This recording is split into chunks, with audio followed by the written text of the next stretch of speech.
membuat setiap orang akhirnya mau berinovasi. Terus di bagian old rules, process based, sementara new rules adalah project based. Jadi cepat. Per project melibatkan tim dan setiap tim mendapatkan keterbukaan untuk ikut mengambil keputusan di sana. Terus yang lain tadi kira-kira juga udah ada di bagian sebelumnya. Oh, tapi ini yang paling penting. Salah satu yang paling penting bagian ini, people becomes leader through promotion. Lalu people terus. Jadi menjadi pemimpin itu karena promosi. Kamu keren, kamu naik ya jabatannya. Tapi leaders yang sebenarnya, set example tadi, nggak usah di posisi teratas saja. Dia people create followers to grow influence and authority. Ada influence atau pengaruh. Orang yang memiliki pengaruh di organisasi pasti beda sama orang yang hanya mengesankan ketakutan. Benar apa enggak?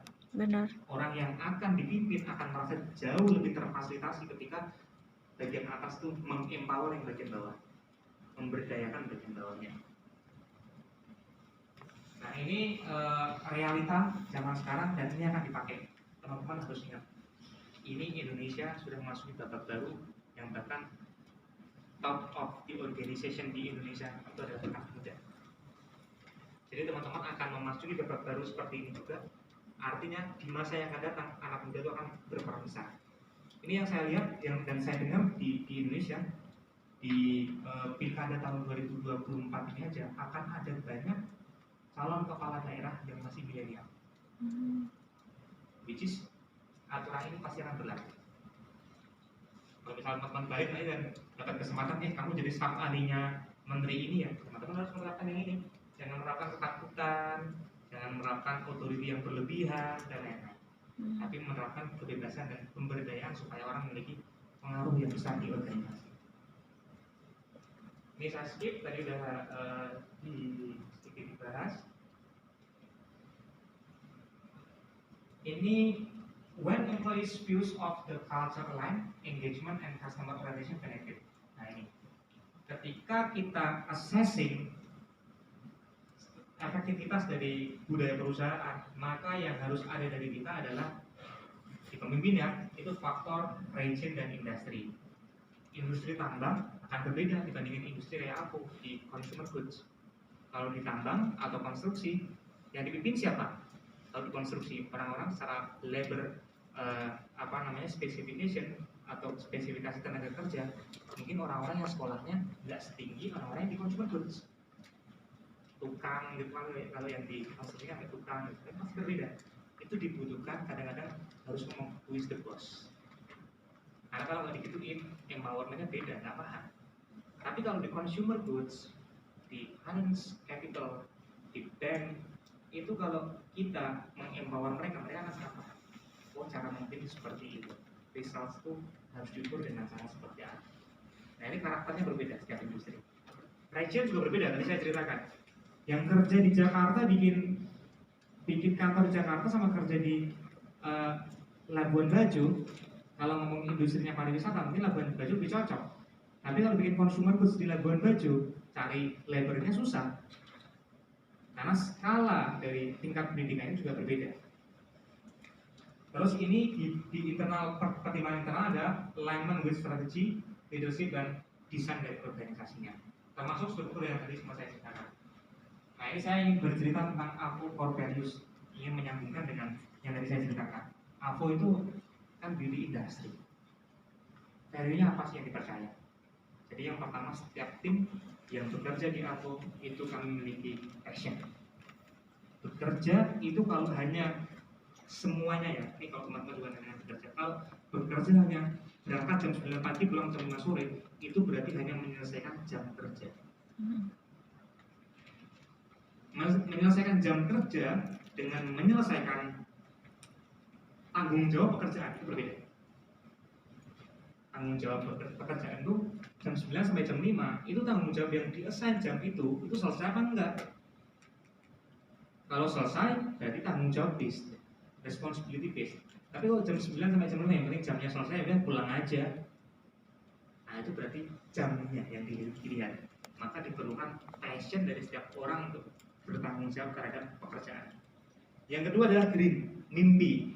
Setiap orang harus bermimpi untuk menjadi leader dalam diri masing-masing dan berani mengesak mimpi yang lebih tinggi dibandingkan sebelumnya. Saya dulu simpel ketika masuk aku. Ketika anak-anak beberapa dulu pas karyawan masih dikit ya masuk aku, yang saya challenge dari mereka adalah bikin paspor. Bikin paspor. Nggak nyambung kan sebenarnya, business beauty suruh bikin paspor. Tujuannya saya minta untuk mereka paling tidak ada satu step untuk bisa pergi ke luar negeri. Dulu nggak kesempatannya berbeda dibandingin yang sekarang. Dulu itu lebih sulit pas tahun 2014, walaupun selisihnya cuma 10 tahun sama sekarang, itu case-nya berbeda. Saya minta semua orang bikin paspor di awal supaya nanti di kemudian hari kita bisa bermimpi untuk ngajak mereka pergi keluar mendapatkan exposure secara internasional. Tujuannya apa? Biar exposure internasional dibawa ke Indonesia itu membuat dia merasa bisa menginspirasi orang lain dan bisa bermimpi lebih tinggi. Kalau kemarin bisa sampai Jepang, ya kita bisa next year-nya bisa ke Eropa misalnya kayak gitu. Itu set of bar yang lebih tinggi dan harus berani bermimpi. Yang ketiga adalah integrity. Kejujuran itu di atas segalanya.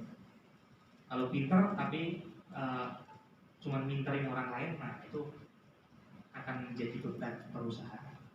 Tapi orang pintar yang memberdayakan orang lain, orang pintar yang menjadi inspirasi orang lain dengan integritas, itu yang paling penting. Kemudian yang selanjutnya adalah togetherness atau kebersamaan.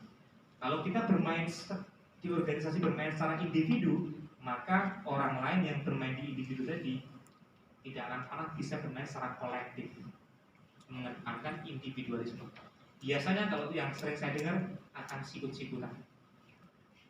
Ini banyak terjadi di perusahaan, pada umumnya sikut-sikutan untuk mengejar jabatan tertentu, bahkan harus menjilat omongan atasannya dan lain sebagainya. Dan akhirnya sikut-sikutan. Ini budaya yang sangat tidak baik. Maka diperlukan kebersamaan yang kuat. Bahkan di Ambo kami menciptakan sistem insentif itu tujuannya adalah kebersamaan. Setiap orang yang achieve target akan ada personal insentif. Setiap brand yang mendapat achieve target, setiap brand, karena kami tadi memiliki 5 brand dan 1 portfolio, per brand yang dapat target akan mendapatkan group insentif. Ketika masing-masing brand tadi saling mendukung, itu tujuan atau target perusahaan tercapai, maka akan mendapatkan company-wide insentif. Jadi level individu didukung, level grup didukung, dan skala perusahaan juga terfasilitasi. Tujuannya adalah setiap orang supaya bergotong royong untuk mengejar tujuan perusahaan. Kalau kita hanya kasih insentifnya individu, orang pasti akan sikut-sikutan. Nah, sistem itu bisa kita bikin untuk menciptakan influence dengan cara seperti tadi. Kemudian yang selanjutnya adalah winning mentality. Winning mentality-nya adalah kemampuan mentalitas kita untuk menjadi seorang pemenang. Jadi menjadi yang cukup bagus itu nggak cukup gitu. Harus menjadi yang keren, harus menjadi yang terbaik. Itu winning mentality.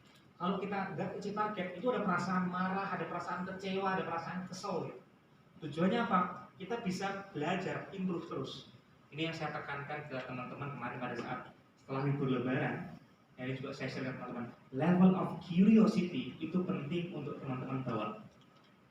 Rasa penasaran, rasa ingin tahu itu harus dibawa sama teman-teman. Kenapa? Selain orang lain lagi pada belajar sekarang, itu adalah ada faktor di mana ada persepsi ketika kita sekolah belajar, ketika kita sudah bekerja, belajarnya selesai. Ada yang mungkin merasa seperti itu ya kebanyakan ya. Pokoknya sekolah itu ya di level formal education. Begitu pendidikan formalnya itu sudah nggak ada, udah bekerja, berarti pendidikannya selesai, nggak usah belajar lagi. Itu sangat salah. Kecepatan industri hari ini sangat luar biasa. Saya sering terlibat dalam proses pengembangan produk. Kemarin kami habis launch produk, selang 4 bulan ada followers yang ngikutin. Ada brand lain, kompetitors yang ngikutin dengan kecepatan seperti itu. Ini yang studi e-commerce tadi siapa angkatan? Oh ya, studi e-commerce nih ya. Teman-teman yang mengerti e-commerce di Indonesia sekarang nge-drive budaya yang sangat sensitif.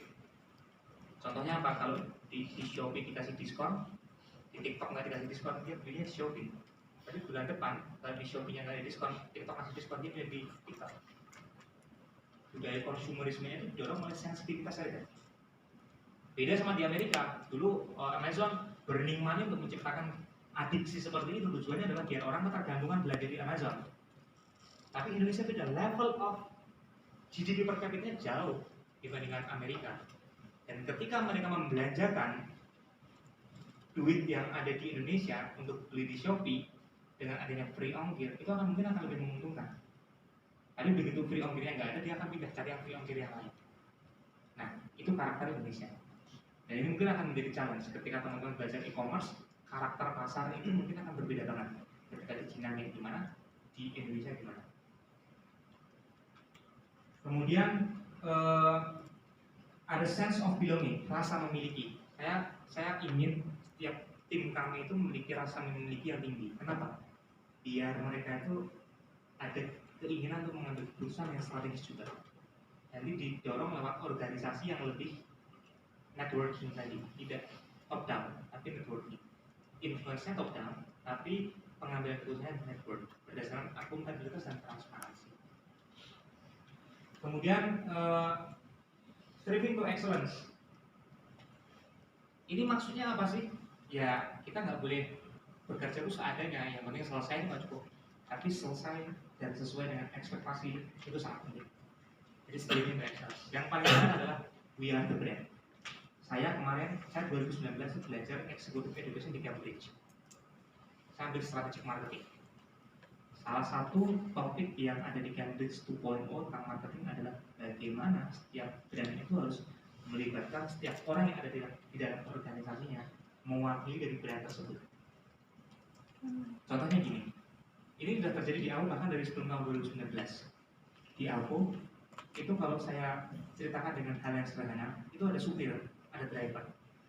Driver itu kalau pakai mobil kantor di jalan kebut-kebut terabas lampu merah, maka yang kena nggak cuma nama drivernya tapi nama aponya, benar nggak? Seperti itu. Nah, aponya kena, padahal itu hanya kesalahan oknum. Tapi makna dari biar itu seperti itu. Jadi masing-masing dari anggota yang ada di Alpo itu merepresentasikan merek yang ada di Alpo. Kalau kita percaya sama sustainability, hidup untuk menjaga keberlangsungan planet, sementara yang ada di Alpo suka buang sampah sembarangan, maka orang itu tidak merepresentasikan dari perusahaan. Nah, ini definisi dari we are the brand. Tanggung jawabnya sangat besar.